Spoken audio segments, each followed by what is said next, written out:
বিশ্ব ব্রহ্মাণ্ড যেহেতু আকারে বিরাট, আমরা সহজেই হারিয়ে যেতে পারি। আমাদের কিছু নির্দেশক দরকার, যাতে আমরা সঠিক আকারটা বুঝতে পারি। এই অ্যাক্রোব্যাটস রিংটা 1 মিটার চওড়া।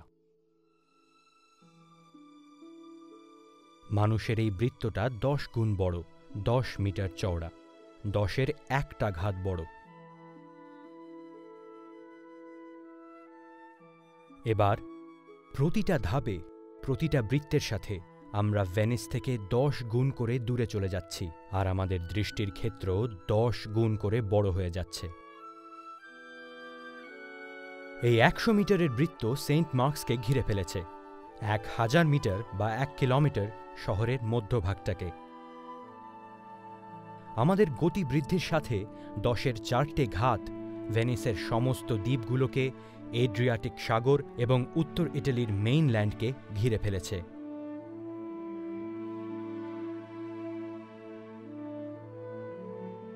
6টা ধাপের পর এই বৃত্তের মধ্যে রয়েছে মধ্য জার্মানি থেকে ইটালি হয়ে বলকান দেশসমূহ পর্যন্ত। অল্প সময়েই আমরা দেখতে পাই মহাকাশের পটে আমাদের সমগ্র গ্রহ, আমাদের বাসস্থান।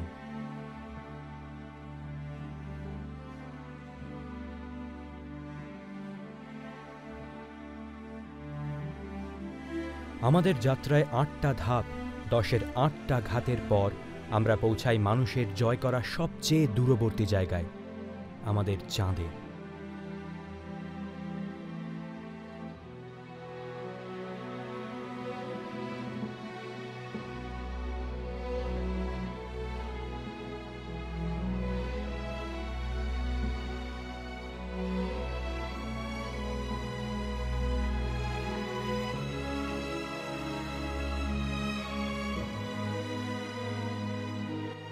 সূর্যের 9টা গ্রহ সূর্যের চারিদিকে যে পথ ধরে ঘোরে, সেগুলো কল্পনা করে দেখলে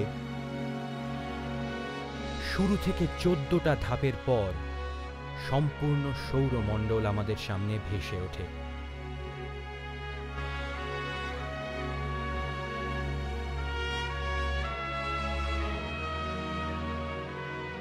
আর 15টা ধাপ, 10-এর 15টা ঘাতের পর সহজেই দেখা যায় যে আমাদের সূর্য সামান্য একটা তারা মাত্র।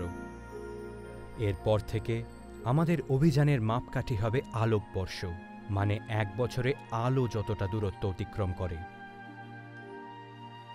এত দূর আসার পর আমরা আমাদের সবচেয়ে কাছের প্রতিবেশী তারাগুলোর পাশ দিয়ে যাব, প্রায় 5 আলোকবর্ষ দূরে। এই একই দূরত্ব অতিক্রম করতে আধুনিক মহাকাশযানের সময় লেগে যাবে 1 লক্ষ বছর।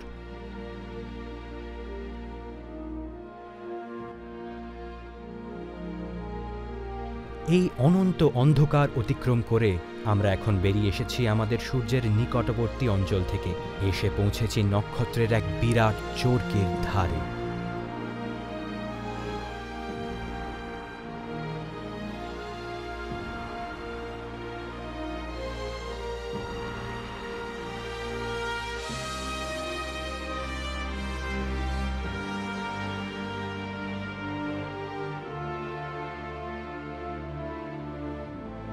মিল্কি ওয়ে বা আকাশগঙ্গা একটা মোচাকারে উন্নত বা স্পাইরাল ছায়াপথ।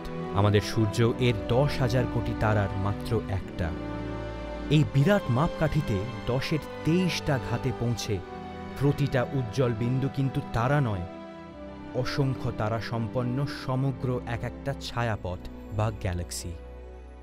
জ্যোতির্বিজ্ঞানীরা আবিষ্কার করেছেন যে এই ছায়াপথগুলো পরস্পরের থেকে দূরে সরে যাচ্ছে, ব্রহ্মাণ্ডের ক্রমাগত বিস্তার ঘটছে। আমাদের মিল্কি ওয়ে ছায়াপথ এবং অন্যান্য ছায়াপথগুলো মিলে বিরাট বিরাট আকারের গুচ্ছ বা ক্লাস্টার এবং সুপার ক্লাস্টার তৈরি করে, একটা কয়েকশো কোটি আলোকবর্ষ চওড়া। আর এখানে পৌঁছে পৃথিবী থেকে প্রায় 1500 কোটি আলোকবর্ষ দূরে এসে আমরা দেখতে পাচ্ছি দৃষ্টিগোচর ব্রহ্মাণ্ডের সীমারেখা। ব্রহ্মাণ্ডের এই দৃশ্যপটের বাইরে কি আছে তা আমাদের দৃষ্টির সীমার বাইরে, সেখানকার আলো হয়তো এখনও পৃথিবীতে পৌঁছায়নি।